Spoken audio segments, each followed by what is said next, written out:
It's pretty simple for the Green Bay Packers. They need a healthy Brett Favre. Right now, he's suffering from tendonitis in his throwing elbow. Although it's not considered serious, as a precaution, Favre will not play this afternoon.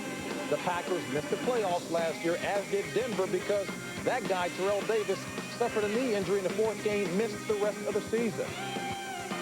Yep, Terrell Davis is back now. Plenty of questions to be answered between now and January.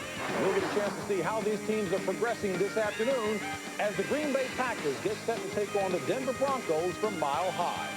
We welcome you to the Fox Network Center here in Studio 2A. And good afternoon, everyone. I'm James Brown, and pleased to say our starters go the full 4 quarters as we welcome you to the beginning of our 7th year of presenting the NFL on Fox. Joining me, of course, as always, Terry Bradshaw, Howie Long, Cris Collinsworth. Howie is going to be on FX tonight, primetime, Firestorm, not Brainstorm. Firestorm. They're playing that? Can you believe that? No subtitles. Premiere. We can't just call him Big Boy anymore. Oh. Hall of Famer Big Boy. Congratulations, Howard.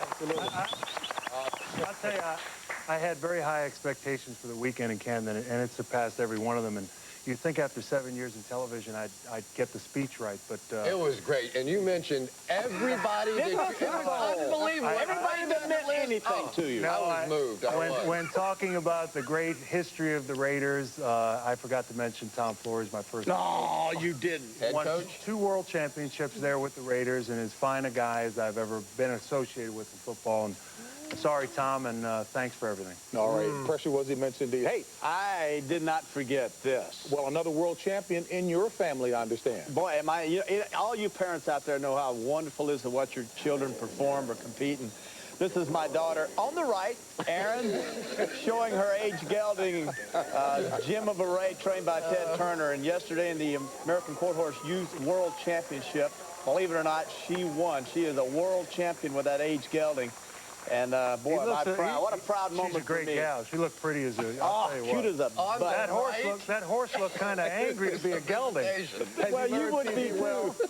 Hey, Chris, we know you had a wonderful summer. Part of it's been playing golf with me, but you were great. Talk a little football. Yeah, you don't want to hear about that either, do you?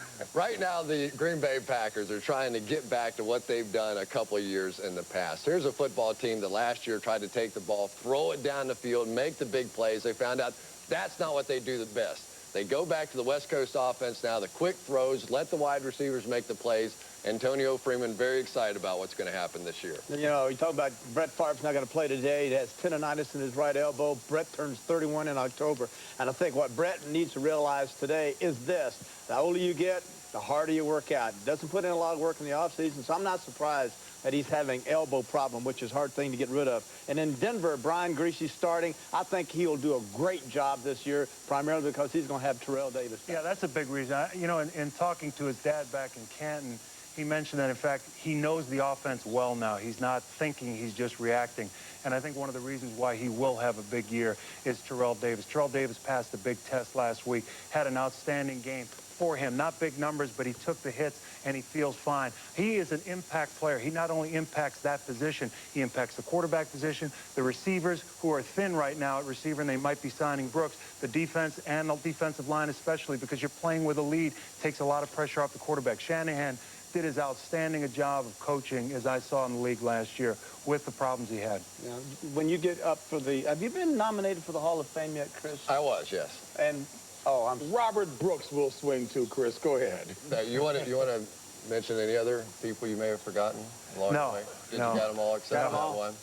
No, I'm all right. You're red, aren't you, Bub? I've never seen you so blushy. Well, You're blushy right now. You know, how do you forget Tom Flores? I think we're going to hear a few catches. I know.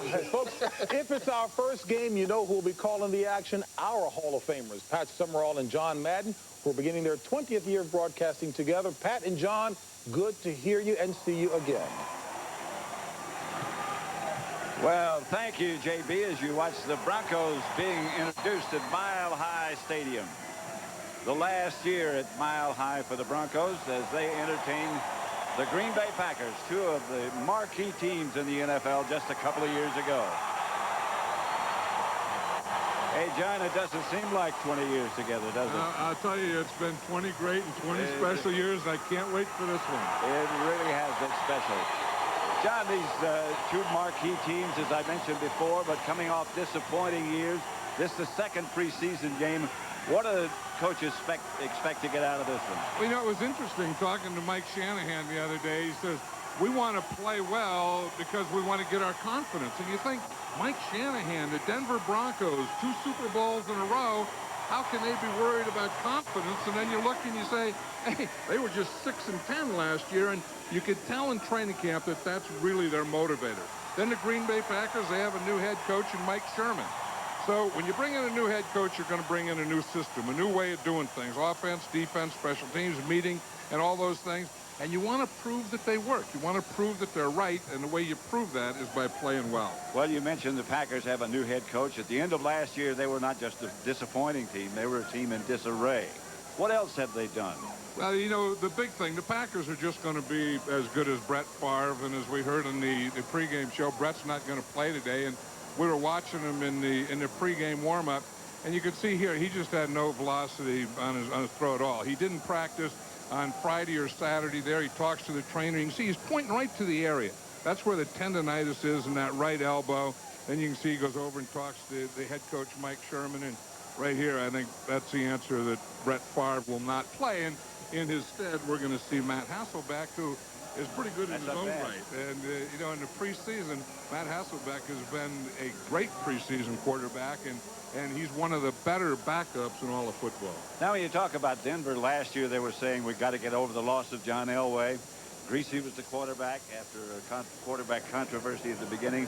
What about the Broncos? What's your opinion of them? I think, first of all, Terrell Davis. That's a big thing. Getting him back. He played a little last week.